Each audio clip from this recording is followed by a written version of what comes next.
نحمده ونصلي على رسوله الكريم وعلى آله وصحبه أجمعين أما بعد فأعوذ بالله من الشيطان الرجيم بسم الله الرحمن الرحيم وَلَقَدْ جِئْنَاهُمْ بِكِتَابٍ فَصَّلْنَاهُ عَلَى عِلْمٍ، اور تحقیق ہم لائے ہیں ان کے پاس ایک ایسی کتاب فَصَّلْنَاهُ جس کو ہم نے تفصیل سے بیان کیا ہے عَلَى عِلْمٍ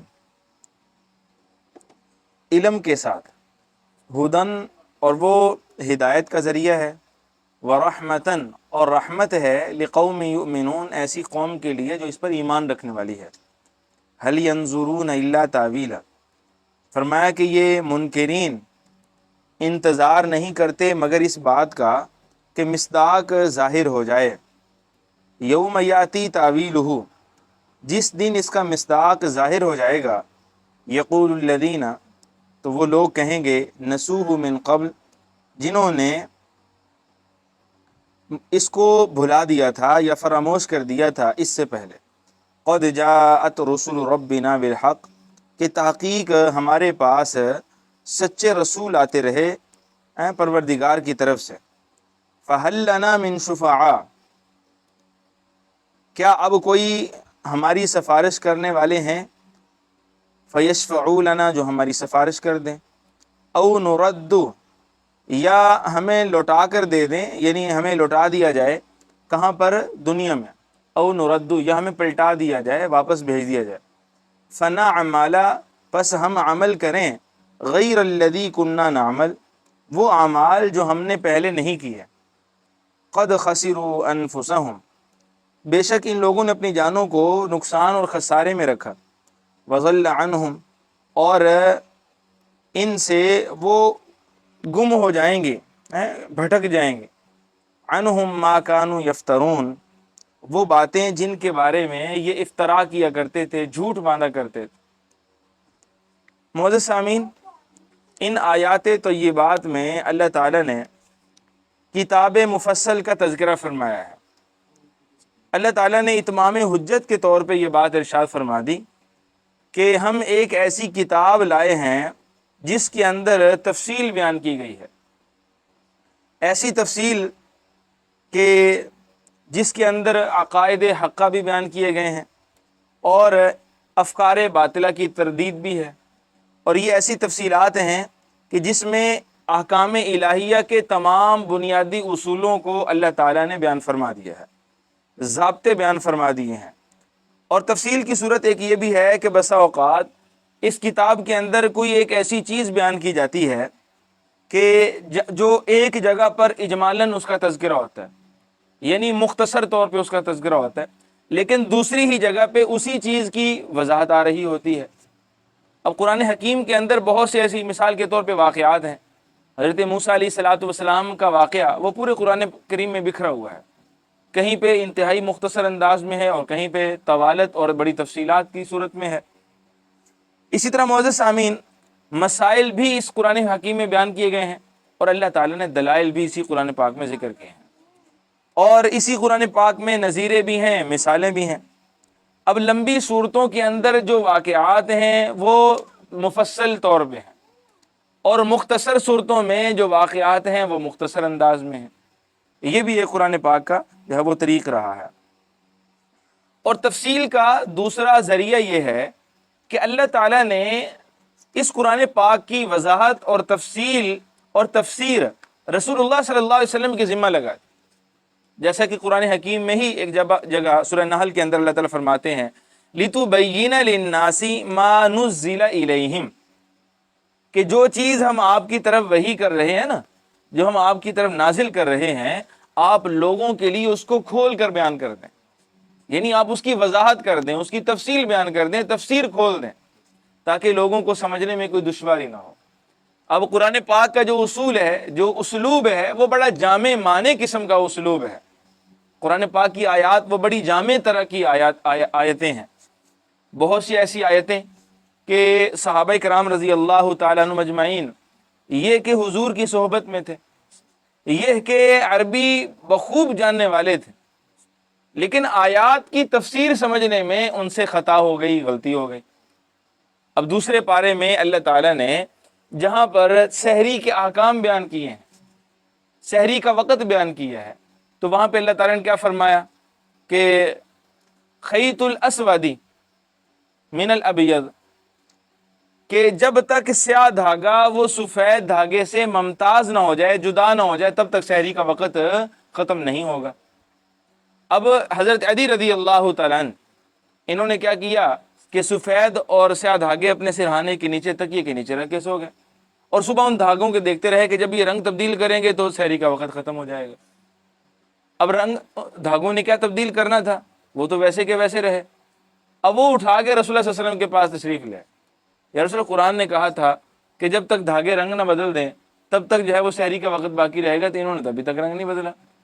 حضور مسکرائے اور حضور فرمایا کہ میں تو آپ کو بڑا سمجھدار سمجھتا تھا، لیکن آپ تو بڑے بیوقوف نکلے۔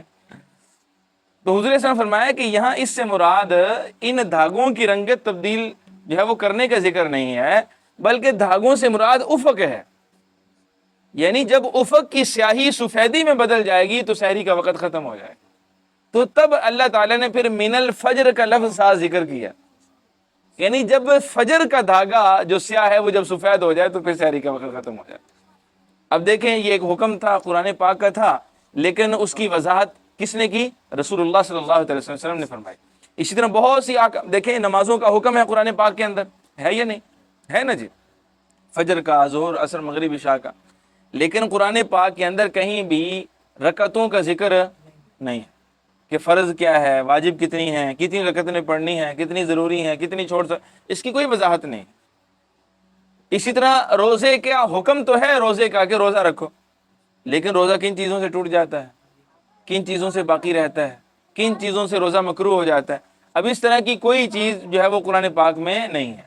ان تمام مسائل اور احکام کی تفصیلات اور اس کی تشریحات رسول اللہ صلی اللہ علیہ وسلم نے اپنی زبان اطہر اور زبان اقدس سے فرمائے ہیں۔ تو قرآن پاک کی وضاحت اور اس کی تفصیل کا یہ دوسرا انداز ہے۔ پہلا تو یہ ہے کہ خود قرآن ایک جگہ پہ کہیں پہ مختصر بات کرے اور اسی بات کو دوسری جگہ پہ کیا کر دے، اس کو کھول دے، اس کی تفصیل بیان کر دے، ٹھیک ہے۔ اور دوسری تفصیل کا طریقہ کیا ہے کہ اللہ تعالیٰ نے رسول اللہ صلی اللہ علیہ وسلم کی ڈیوٹی لگا دی کہ لِتُبَيِّنَ لِلنَّاسِ مَا نُزِّلَ إِلَيْهِمْ، کہ جو آیتیں ہم آپ کی طرف بھیجیں، نازل کریں، آپ کا کام ہے کہ آپ لوگوں کے لیے ان آیات کو، ان احکام کو کھول کر وضاحت کے ساتھ بیان کر دیں۔ بات سمجھیں۔ حضرت شاہ ولی اللہ محدث دہلوی رحمۃ اللہ تعالی فرماتے ہیں کہ قرآن پاک کو سمجھنے کے لیے 5 علوم کو ذہن نشین کر لیں تو قرآن پاک کا سمجھنا بڑا آسان ہو جاتا، بڑا سلیس ہو جاتا۔ وہ 5 چیزیں کیا ہیں؟ فرمایا کہ پہلی چیز ہے علم تذکیر بآلاء اللہ۔ اس کا مطلب یہ ہے، حضرت شاہ صاحب بڑے حکیمانہ جملے بولا کرتے تھے۔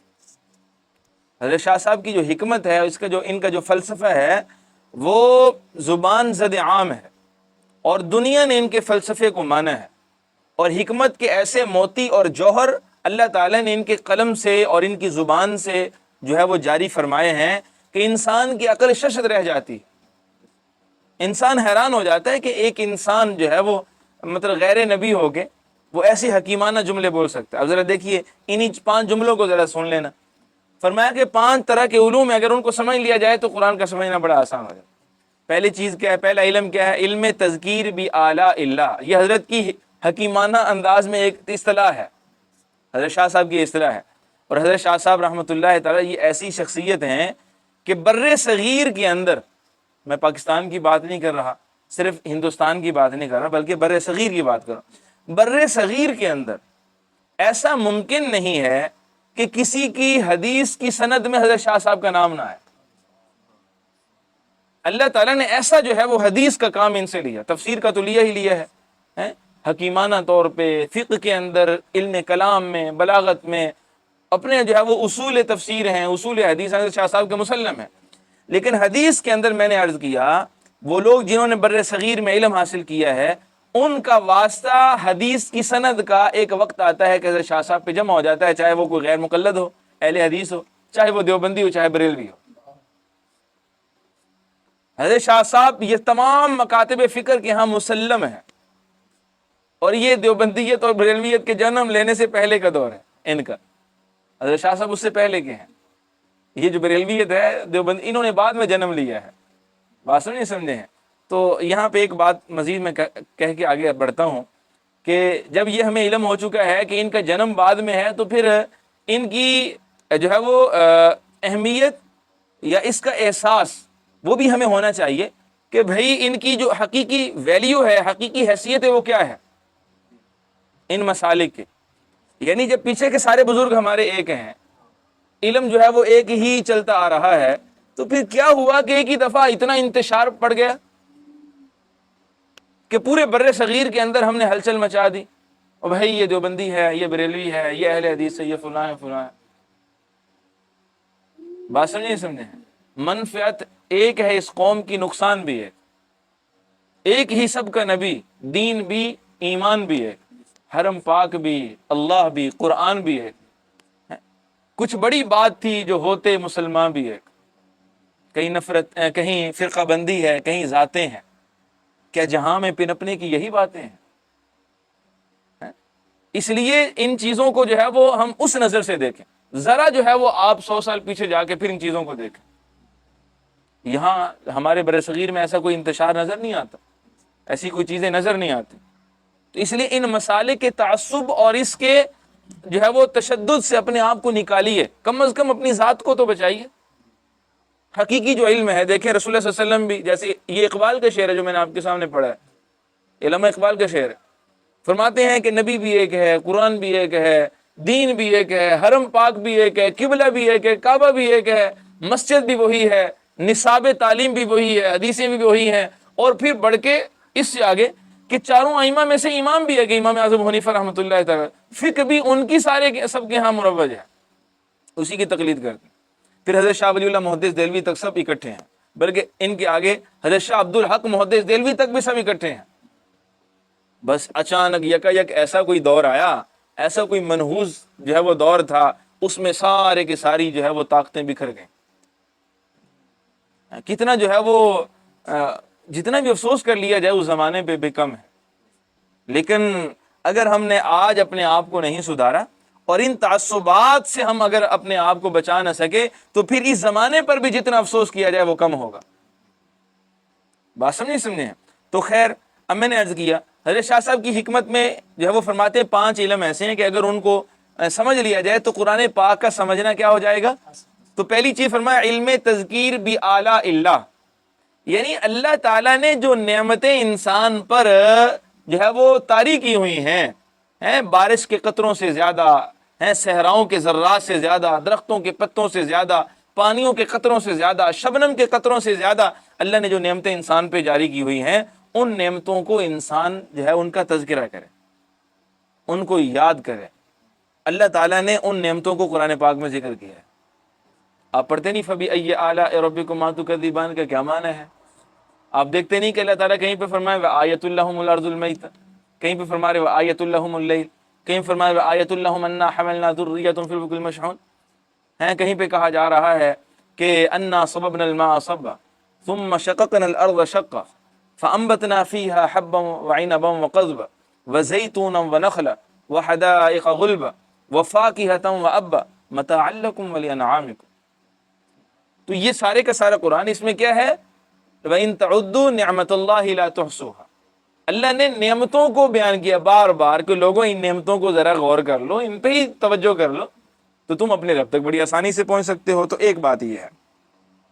دوسرا فرمایا کہ تذکیر بھی ایام اللہ، علم تذکیر بھی ایام اللہ، اس کا مطلب یہ ہے کہ اللہ تعالیٰ نے سابقہ قوموں کے جو حالات واقعات بیان کیے ہیں، اور پھر مجرمین کو اللہ نے سزاؤں کا تذکرہ کیا، اور جو ایمان والے تھے ان پر انعامات کا اللہ نے ذکر کیا، اور یہ آگے آ بھی رہا ہے، آگے سارا آ رہا ہے۔ حضرت نوح علیہ السلام کا تذکرہ آ رہا ہے، حضرت سمود کا تذکرہ آ رہا ہے، حضرت صالح علیہ السلام کا تذکرہ آ رہا ہے، حضرت شعیب علیہ السلام، یہ سارے تذکرہ ابھی آ رہے ہیں اسی صورت میں، انہی آگے رکوعات میں ذرا آپ دیکھنا۔ بات سمجھیں؟ اللہ نے ان چیزوں کو ذکر فرمایا، اسے کہتے ہیں علم تذکیر بھی ایام اللہ، کہ اللہ نے جن قوموں کو ذکر کیا ہے، ماننے والوں کو اللہ تعالیٰ نے عذابوں سے بچایا اور مجرموں کو عذابوں میں ہلاک کر دیا۔ حضرت شاہ صاحب فرماتے ہیں اس میں غور و فکر کیا جائے۔ قرآن پاک کا دوسرا مرکزی موضوع یہ ہے۔ اور فرمایا تیسری چیز کیا ہے علم تذکیر بموت وما بعد الموت، کہ قرآن پاک میں تیسرا جو سب سے مرکزی موضوع ہے وہ موت اور موت کے ماں بعد کے جو حالات و واقعات زندگی ہیں، یعنی برزخی زندگی، اللہ نے اس کو ذکر کیا۔ ہم اس کا جو ہے وہ تذکرہ کریں، اس کو غور و فکر سے اس کو دیکھیں، پڑھیں، سمجھیں اور اس سے نصیحت حاصل کریں۔ اور فرمایا کہ چوتھے نمبر پہ علم احکام ہے، نماز کا حکم ہے، روزے کا حکم ہے، حج کا حکم ہے، عشر کا حکم ہے، زکوٰۃ کے تفصیلی احکامات ہیں بھائی، اسی طرح جو ہے وہ والدین کے ساتھ حسن اخلاق کا حکم ہے، کہیں پہ معاشرت ہے، کہیں پہ معیشت ہے، کہیں پہ اخلاقیات ہیں، کہیں پہ معاملات، یہ سارے کے سارے احکام ہیں۔ تو یہ جو ہے وہ اللہ تعالیٰ نے چوتھے نمبر پہ ان کو بیان فرمایا۔ فرمایا کہ پانچویں نمبر پہ علم مخاصمت یا علم مباحثہ، اس کو اللہ نے ذکر کیا ہے، یہ علم۔ اب علم مباحثہ یا علم مخاصمت وہ کیا ہے کہ اللہ تعالیٰ نے یہاں پر سابقہ تمام ادیان کی تردید کر دی ہے۔ اب دیکھیے رسول اللہ صلی اللہ تعالی علیہ وسلم کے پاس اور نجران کے عیسائیوں کا پورا قافلہ آیا تھا یا نہیں مناظرہ کرنے کے لیے؟ سورہ آل عمران میں ہم نے تفصیل کے ساتھ پڑھا۔ اب جو ہے وہ رسول اللہ صلی اللہ علیہ وسلم نے جب مناظرے میں ان کو دندان شکن جواب دیے اور کوئی ساکت ہو کے رہ گئے، کوئی بات نہ ان سے بن پڑی۔ اسی طرح جو ہے وہ یہودی سوال کیا کرتے تھے، اللہ نے ان کے جواب قرآن پاک میں دیے ہیں۔ مشرکین مکہ مختلف ہیلے بہانوں سے اعتراضات کیا کرتے تھے، اللہ تعالیٰ نے ان کے جوابات دیے ہیں۔ تو قرآن پاک کا پانچواں مرکزی موضوع یہ ہے کہ اللہ تعالیٰ نے سابقہ تمام ادیان باطلہ کی تردید فرما دی ہے اور قرآن پاک میں دلائل اور شواہد بیان کیے ہیں۔ بات سمجھیں؟ تو یہ پانچ ایسے علوم ہیں کہ ان پانچ علوم کے اندر اگر انسان غور و فکر کر لے تو قرآن پاک کا سمجھنا بڑا سلیس ہو جاتا ہے، بڑا ہی آسان ہو جاتا ہے اگر ان پانچ علوم کو سمجھ لیں، اور یہ آسان سے ہیں بھائی، ٹھیک ہے جی۔ اب وہ ان کی تھوڑی تھوڑی وضاحت میں نے آپ کے سامنے عرض کر دی ہے۔ اب معزز سامعین فرماتے ہیں کہ وَلَقَدْ جِئْنَاهُمْ بِكِتَابٍ فَصَّلْنَا، کہ البتہ ہم لائے ہیں ان کے پاس ایک ایسی کتاب جس کو ہم نے فصلنا کیا کیا ہے، تفصیلات کے ساتھ بیان کیا ہے، علی علم یعنی علم کے ساتھ، ایسی تفصیلات ہیں جو علم پر مبنی ہیں۔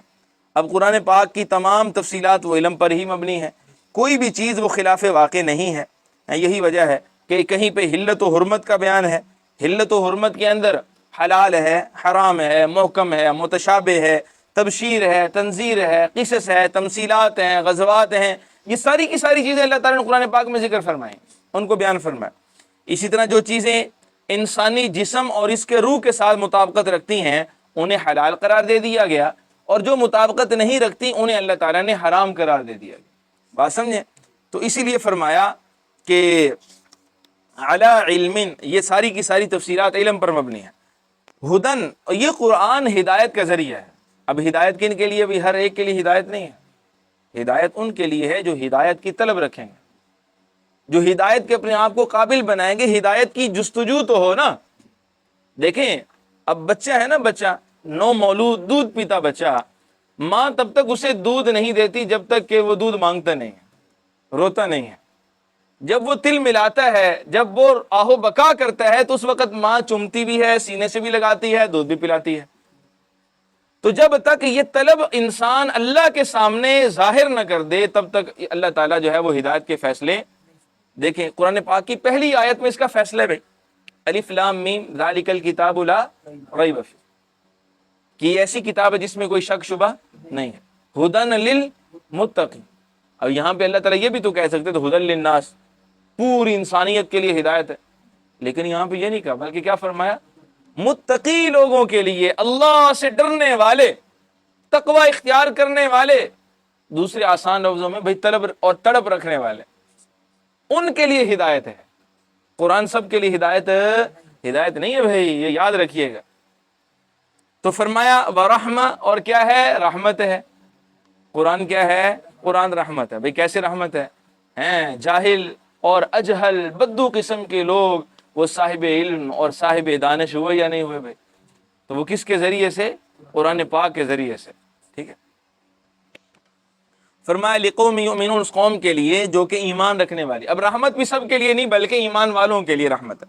هل ينظرون الا تاویلہ، اب فرمایا کہ یہ منکر نہیں انتظار کرتے لیکن اس چیز کا کہ جو چیزیں یہاں بیان کی گئی ہیں وہ ظاہر ہو جائیں، یعنی قیامت ہے وہ ظاہر ہو جائے، موت ہے تو وہ آ جائے، ٹھیک ہے، اللہ کا عذاب ہے تو وہ نازل ہو جائے۔ تو فرمایا اللہ تعالیٰ نے یوم یاتی تعویلہ، کہ جس دن یہ چیزیں ظاہر ہو جائیں گی، یقول الذین، تو یہ لوگ کہیں گے، نسوہ من قبل، ہائے ہم نے اس سے پہلے ان چیزوں کو کیا کر دیا تھا، بھلا دیا تھا، قد جاءت رسل ربنا بالحق، ہائے ہمارے پاس تو ہمارے پروردگار کی طرف سے سچے پیغمبر آتے رہے تھے۔ لیکن اس دن کا افسوس اور حسرت کوئی ان کے کام آئے گی؟ نہیں آئے گی، کوئی فائدہ نہیں دے گی۔ یہ آج دنیا میں وقت ہے ہمارے پاس کہ ہم ان چیزوں سے نصیحت حاصل کر لیں، ٹھیک ہے جی۔ تو فرمایا فَهَلْ لَنَا مِن شُفَعَاء، کیا ہمارے لیے کوئی سفارشی ہے، فَيَشْفَعُوا لَنَا، جو ہمارے لیے سفارش کر سکے، او نُرَدُّ، یا اور نہیں تو یہ کر دیا جائے کہ ہمیں دنیا میں لوٹا دیا جائے، فَنَعْمَلَ غَيْرَ الَّذِي كُنَّا نَعْمَلُ، اور دنیا میں ہم وہ کام کر لیں جو ہم پہلے نہیں کر کے آئے۔ بس قرآن پاک میں دوسری موقع پہ اللہ تعالیٰ نے ایسے لوگوں کی حسرت بھرے جملے کیسے بیان کیے ہیں، فرمایا کہ یہ لوگ کہیں گے ہمیں دنیا میں جانے کی مہلت دے دی جائے تاکہ دنیا میں جا کر ہم وہ سارے اعمال کریں جو پہلے ہم چھوڑتے رہے، جو نہیں کیے۔ مفہوم یہی ہے جو یہاں پہ بیان کیا ہے بس۔ لیکن بھائی فَإِذَا جَاءَ أَجَلُهُمْ لَا يَسْتَأْخِرُونَ سَاعَةً وَلَا يَسْتَقْدِمُونَ، جب موت کا وقت آ جاتا ہے تو موت ایک لمحہ بھی نہ پہلے آتی ہے نہ دیر کرتی، اپنے عین وقت پر انسان کو اچک لے، چلتا پھرتا انسان ختم ہو جاتا، بھاگتا دوڑتا ختم ہو جاتا، کام کاج کرتا ہوا ختم ہو جاتا، سوچوں اور فکروں کو لینے والا ختم ہو جاتا، فیصلے لینے والا ختم ہو جاتا، بھائی کھانے پینے والا اچانک ختم ہو جاتا۔ کئی اموات کیا ہماری زندگی میں ہمارے سامنے ایسے نہیں ہوئی کہ ہمیں تو موت کا یقین کرنا مشکل ہو جاتا ہے، اور لوگوں سے کئی دفعہ ہم نے سنا کہ ابھی تو ہم جو ہے اس کے پاس سے آئے ہیں، ابھی تو ہمارے پاس سے اٹھ کے گیا ہے، ابھی تو ہم نے ملاقات کی، ابھی تو بالکل ٹھیک تھا۔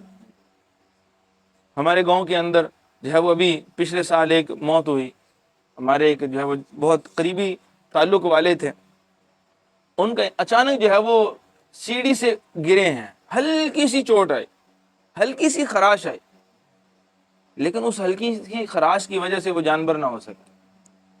لوگوں کے لیے یقین کرنا مشکل تھا۔ وہ کہہ رہے تھے ابھی ہم سے جو ہے وہ ہم بات کر کے ہمارے ساتھ گھنٹہ کھڑا رہا، بات سمجھے۔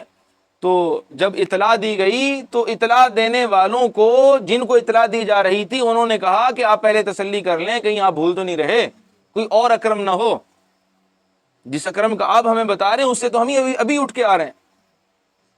کیا جو ہے وہ زندگی میں ہم کئی دفعہ یہ باتیں نہیں سنتے ہوئے، لیکن چلتے پھرتے بھی جا رہے ہیں۔ تو موت کا جو وقت ہے وہ کیا ہے، مقرر وقت ہے بھائی، اٹل فیصلے ہیں۔ دیکھ لیں جی، کئی ایسے ہمیں مل جائیں گے بھائی، ماضی قریب کے، ماضی بعید کے، ہمارے اپنے اعزہ میں سے، رشتہ داروں میں سے، ہمارے خود ایسے جو ہے وہ اعزہ گئے ہیں، خدا کی قسم ان کو گئے ہوئے 15 برس بیت چکے ہیں، لیکن اب بھی اگر ہم ان کا خیال کریں تو یقین نہیں آتا کہ وہ چلے گئے، اگرچہ اتنا زمانہ بیت گیا ہے۔ بات سمجھیں، اس طرح کی اچانک اموات ہم پہ بھی تو آ سکتے ہیں۔ کیا ہمیں ہر وقت اپنی موت کے لیے تیار نہیں رہنا چاہیے؟ کیا ان آیات سے ہمیں نصیحتیں نہیں حاصل کرنی چاہیے؟ دیکھیں، اگر ہم اللہ سے ملاقات کو بھلا بیٹھیں گے تو پھر قرآن کیا کہتا ہے کہ اللہ بھی پھر اس دن تمہیں بھلا دے گا، تمہاری طرف نظر التفات نہیں فرمائے گا، نظر رحمت نہیں کرے گا۔ بات سمجھیں۔ اس لیے معزز سامعین، اپنی موت کو، اپنی جو ہے وہ برزخ کو، اپنی قبر کو، اپنی آخرت کو ہر وقت انسان اپنی نظروں کے سامنے رکھے۔ حضرت علی رضی اللہ عنہ کا یہاں پہ واقعہ اگر ان کی بات کوٹ کروں تو کتنی خوبصورت بات ہو جائے گی۔ حضرت علی رضی اللہ عنہ فرمایا کرتے تھے، لوگوں اگر اللہ تعالیٰ غیب کے سارے پردے ہٹا دیں، یہ سب عالم بالا، مالا اعلیٰ اور جنت، دوزخ، یہ برزخ سب کچھ میرے سامنے آ جائے، تو فرماتے کہ میرے ایمان میں ذرہ برابر بھی اضافہ نہیں ہوگا۔ کیوں بھائی؟ اب اگلی بات سنیں۔ فرمایا کہ جو یقین ایک انسان کو دیکھ کے ہونا ہے، نبی کی برکت سے وہ ہمیں وہ یقین پہلے سے حاصل ہو چکا ہے۔ آپ اندازہ تو لگائیے وہ کیسی زندگیاں گزار کے خدا کی قسم گئے ہیں۔ کاش کہ ہمارا ایمان ان کے عشر عشیر تک پہنچ جائے، کاش کہ ان کے ایمان کے چند قطرے ہمیں نصیب ہو جائیں۔ بات سمجھے؟ اس لیے بھائی جو ہے وہ ان چیزوں کو اپنے سامنے رکھنا چاہیے۔ فرمایا او نرد، یا ہمیں سفارشی اگر کوئی ہمارے لیے یہاں پہ نہیں تیار تو ہمیں جو ہے وہ واپس ہی پلٹا دیا جائے۔ فنعمل غیر الذی کنا نعمل، تاکہ جو کام ہم نے چھوڑ دیے وہ ہم کر کے آ جائیں.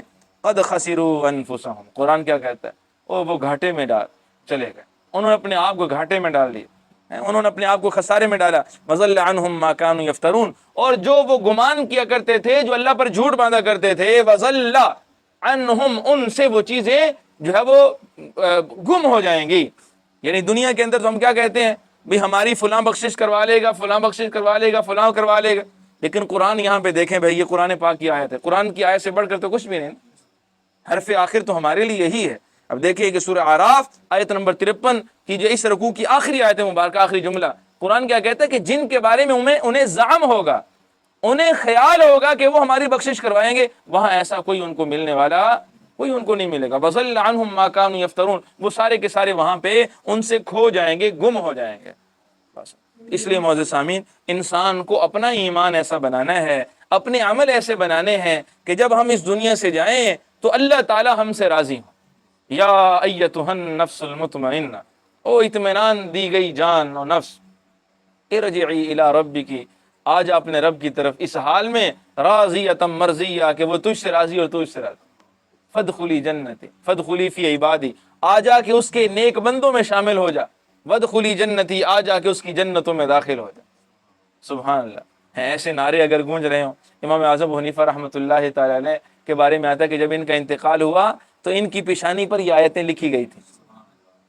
اللہ، اس لیے ہم کہتے ہیں کہ کاش کہ ان لوگوں کے ایمان کا کوئی ایک جو ہے وہ قطرہ ہمیں بھی نصیب ہو جائے، تو زندگیاں ہماری بدل جائیں گی. یہ جو بدعمالی اور غفلتیں جو ہے وہ ہم اس کی چادریں اوڑھ کے پڑے ہوئے نا، خدا کی قسم یہ ساری کی ساری جو ہے وہ چھٹ جائیں گے، یہ غفلتوں کے بادل چھٹ جائیں گے. لیکن اس کے لیے تھوڑی فکر کی ضرورت ہے، عملی طور پہ بیداری کی ضرورت ہے. بس یہی قرآن ان کے سامنے بھی تھا، یہی قرآن آج ہمارے سامنے بھی ہے. وہ معزز تھے زمانہ میں مسلمان ہو کر، ہم خار ہوئے تارک قرآن ہو کر.